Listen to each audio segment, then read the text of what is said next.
The yellowing of his eyes had reached the point where they were nearly amber, and thick veins on his hands writhed as if something was using them to move around his body. And he was just one case. Everyone has taken on a somewhat mutated version of what they once were. I keep my distance from all of them. I still can't get a hold of a bed, though I thought I heard someone mention his name with the word spawn. Mia is the only other person here that seems normal. Who knows for how long. Entry 13, March 9th, 20XX+2. I've been plotting with Mia on how we can escape. Things are so deeply wrong here. The goal was to understand this thing, sequence its DNA, and determine if it has any benefits to humans. Now they're talking about producing more. They want more eggs and more tanks. Morrison is trying to see if other labs would be willing to host multiple specimens. He's even been so bold as to suggest they go to an aquarium or two and pass it off as a new species of octopus. Why would we do any of that? The worst part is no one here has any objection. Everyone is united on the goal of the project, which, to my knowledge, has shifted dramatically since my first day here. Mia and I wanted to see if we could save any of this and go public. No good. All the data is heavily encrypted and would auto-delete on any attempt to copy it to another device. We looked into various methods of saving information. Still, I don't need to tell you the government has serious security protocols that the general public isn't aware of, and it may not be for another decade. As you'd expect, no phones or cameras are allowed within miles of this place. The only thing I have is my logs, which I've opted to transcribe into a notebook and reassemble later. Because of our respective statuses within the lab, we have access to specific databases, and it was in one of those we found that Abed was dead. His body was found in his room. Slimy spores had taken root in his brain matter, grown through his skull, attached themselves to the wall, and crawled up to the vents. The accompanying pictures were gruesome. What's worse, he wasn't the only one. So many of our co-workers had met a similar fate. And the bastards here, they were tracking everything, thoroughly documenting the growths, measuring the stalks, taking samples, and trying to grow them in a lab. Worst of all, we may have found evidence to suggest that this all ties back to the creature we found. But why weren't Mia and I affected like the others? Or maybe a better question is, how many others are out there? Entry 14, April 13th, 20XX+2. The good news is we've managed to track down other survivors from other parts of the lab. All of them described getting sick, just as Mia and I had. The bad news is they're too far from where Maya and I are to safely meet consistently.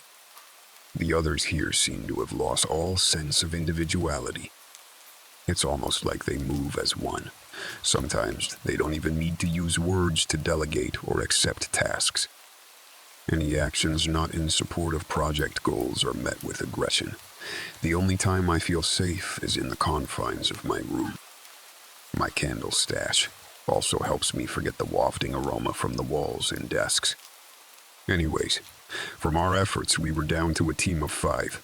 Maya, myself, Cell Biology Director Liu Chen, Lead Engineering Specialist Sarah McCarthy, and Security Officer Cameron Reeves. We were able to establish an encrypted group chat. Though on government servers, nothing you do is really safe, so we didn't have the benefit of saving messages for more than a couple of hours at a time. That being said, we were still able to come up with a plan. From our collective knowledge, we learned that Morrison and the other directors were attempting to contact another lab to give them one of our hatched specimens. They'd be taking a convoy out at some point with a team of engineers and scientists who would train the lab on best practices, along with a debrief of our findings. This would likely be our best time to move. Not only would the lab have fewer personnel to stop us, but our co-workers' uniform thinking would probably mean they'd be too focused on ensuring this transport goes smoothly than worrying about a few people slipping out. Unfortunately, Cameron didn't have the authority to get us in and out of whatever door we wanted. However, as lead engineer, Sarah was privileged to request access to certain lab areas for maintenance checks.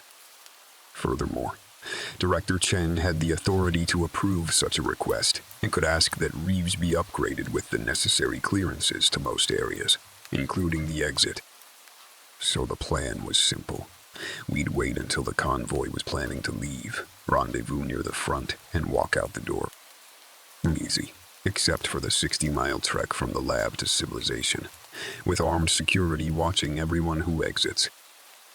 That's where we'd have to get creative, technically, due to our contract. No one is allowed to leave the area unless given special permission approved by multiple parties. We would never be given that approval. Luckily, directors are given their own tracked vehicles to travel between the different buildings. Maybe we can convince external security that we're escorting Chen for a debrief. If we're lucky, they should only scan Chen and Cameron's ID cards for approval.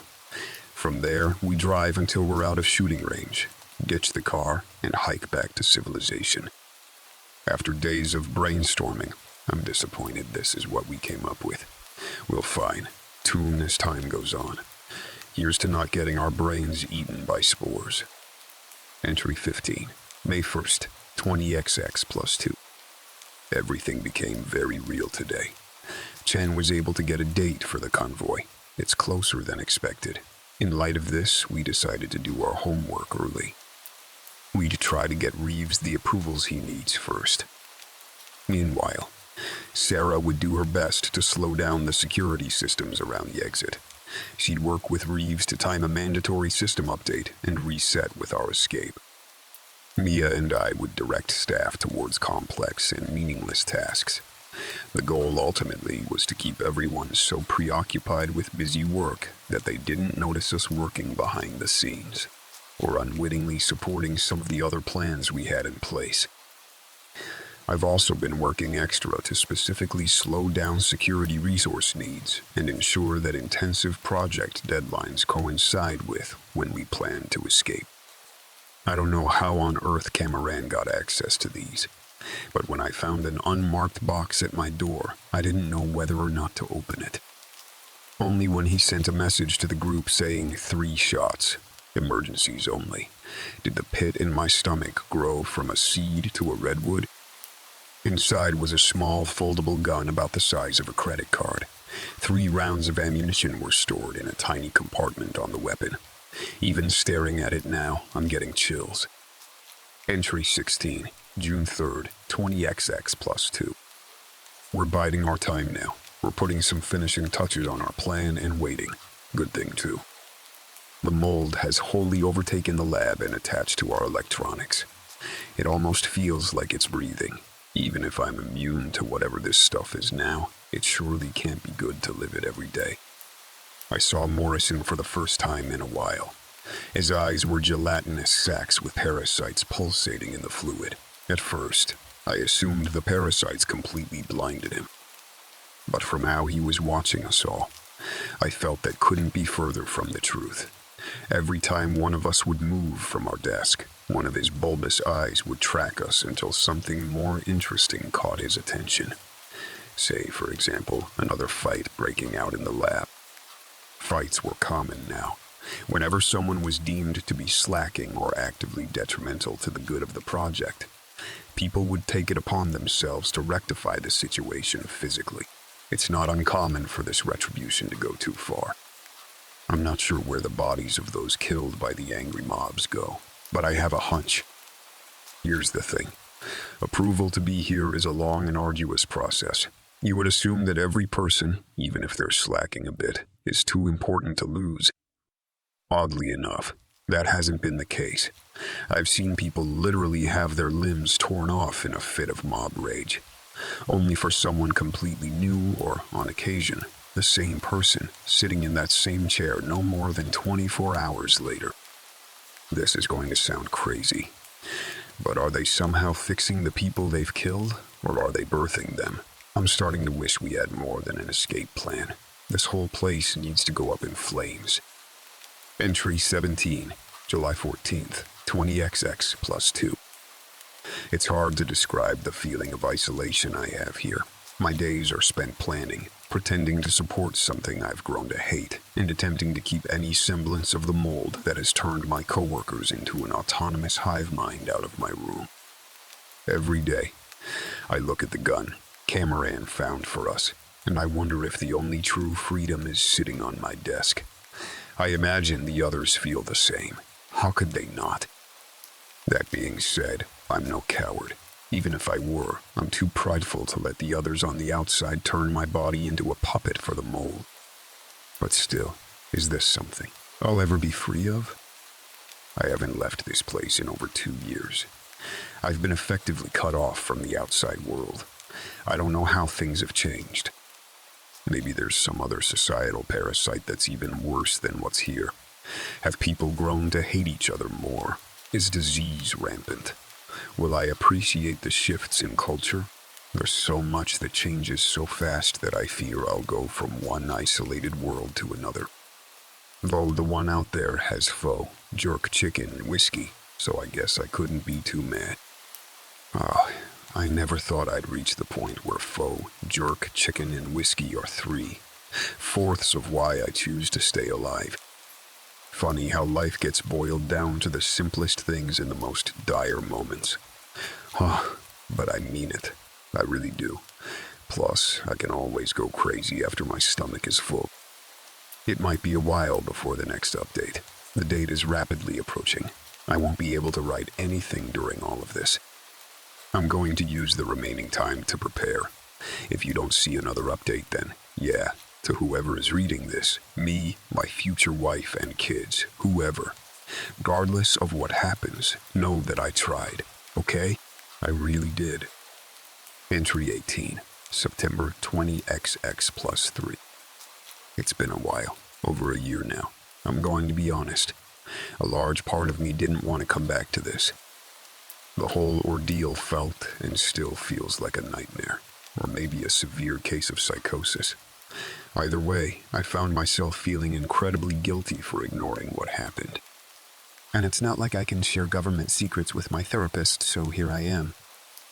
I suppose I'll start with the day of the convoy leaving. So much planning and preparation had gone into that day. As expected, the focus of the entire lab was moving the specimen to another location. Morrison and some other directors were to be part of the move. Shen and the remaining leadership would hang back and run operations in their absence. This was good for us. As planned, Sarah was able to get the exit doors maintenance request approved, thanks to the damage she had done in the previous months. Shen had gotten Reeves the proper approvals to escort her to the exit. In real time, it would have seemed suspicious for Sarah to fix the doors herself.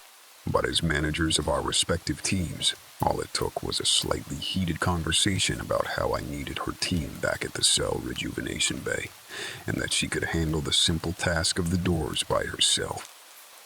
Maya had a more difficult time moving around. Still, when I came around and informed everyone that I'd need about an hour of her time to discuss meeting operational goals, we were all there. There was a slight hiccup when one of the replaced employees wouldn't leave. These guys were usually obsessed with working, so I wasn't sure why he needed to hang around and watch us. The answer came when he walked over. His face was all too familiar. Abed, or some twisted version of him. I think he knew what we were up to, and he easily could have ratted us out. Part of me wanted to reach out and tell him to come with us to safety. My anger and hatred for this place wouldn't allow me to leave someone that I had grown so close to. How could I have grown so close to? Cameron, however, had different plans. He rushed Abed's clone, clasped his hand around his face, and brought the credit card-sized gun to his temple. I couldn't hear too well, but I could make out the undeniable words of a very strong threat. I wanted so badly to rip Cameron off of a bed and punch his teeth in for attacking my friend. For a moment, I even took a step forward.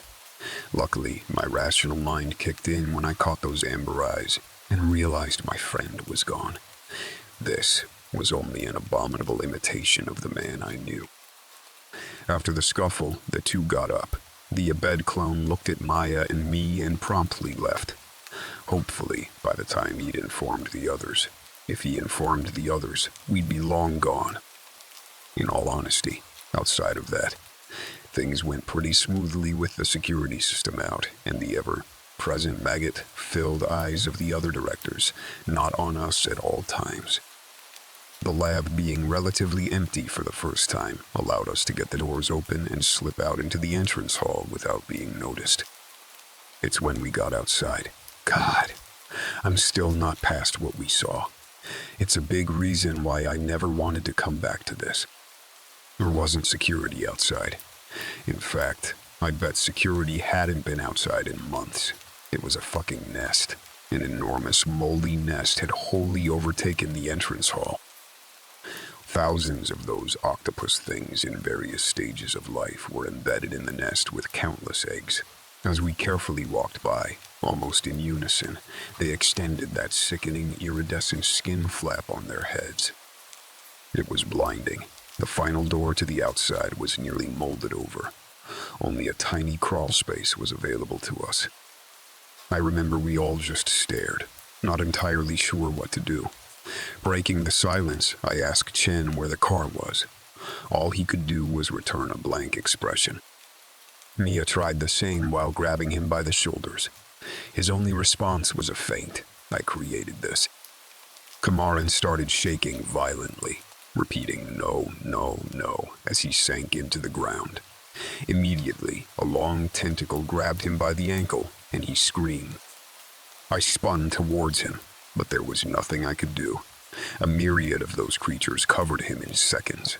I panicked, grabbed Mia, shouted for everyone to leave, and rushed her toward the door. Sarah took a second, but was close behind us. I quickly looked back and saw Chen still refusing to move. I shouted again, but once more, it fell on deaf ears. Ultimately, it'd be the last I'd ever see of him.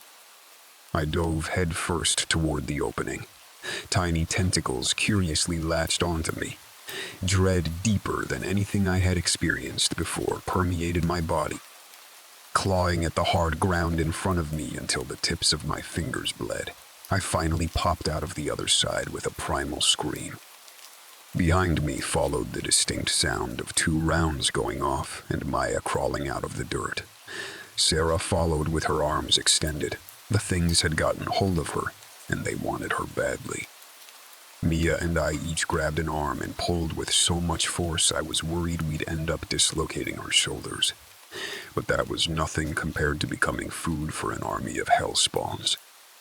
With a final heave, we pulled her out of the tiny space. With her came one of the cephalopods that began squirming violently in the dirt. In a rage, Sarah ran over and stomped on the thing repeatedly until it was nothing but an unrecognizable stain on the ground, screaming all the while. She broke down after realizing the thing was dead. We got her to her feet and took one final look at what had become our prison over the past 2 years. The outside had decayed much faster than a building of its kind should. Intermittently, we'd see the octopus creatures poke out into the sunlight, only to recoil when the heat touched their skin. The last thing we'd heard before leaving for good was the undeniable sound of a gunshot. Climbing the gates was tedious, but relatively easy. Our most significant challenge to date was the vast, barren wasteland we had to traverse. Without Chen's car, there wasn't an easy answer outside the obvious. We had to keep walking until we hit a highway. Luckily, on my way out, I grabbed a compass and some first aid stuff and researched the nearest highway. I'll spare the details of what was a monotonous hike until we hit something. After a mind-numbing trek and waiting by the road, we eventually got picked up by some passers-by and were dropped off at a town about 40 minutes off the road. We had done it, with any luck. The federal government would consider us dead, and we wouldn't have to answer for breaching our contracts. I don't feel comfortable explaining what happened to Maya or Sarah. Their stories aren't mine to tell, but I do still keep up with both of them. As you'd expect, I had to essentially start my life over again. New identity, new location, new friends. Lying on my resume and keeping up those lies during interviews was challenging, but I'm in a decent spot now, financially. The nightmares have been brutal, though, and the very real possibility that my health is forever impacted by being around that thing scares me to this day. The doctors say they can't find anything wrong with me, but I've been getting sick more frequently, and I swear I can feel something tiny tickle the back of my throat in my sleep. Maybe I'm delusional. It's also tough not knowing what became of all of that. Did they ever make it to other labs? Are aquariums planning on debuting a new species of octopus? It bothers me. I wish I had the answers. Maybe someone listening to or reading this does, and is just waiting to come forward. I know I'm not the first to experience something like this. Anyway, as I sit here with a half-empty bowl of pho and jerk chicken on the side, I've decided to go public. Well, somewhat. I'll absolutely be using an alias or a proxy account to post all of this. But these experiences need to be shared. I've done enough damage to contribute to hell on Earth. Let's see if we can do some good by giving people a heads up about what's happening, right? The truth is going to come out sooner or later. Sorry, I've been rambling for a bit now. And honestly, there's another shot of whiskey calling my name. This will likely be the last entry for a long while. And that's a good thing. Cheers, and thank you for being here with me.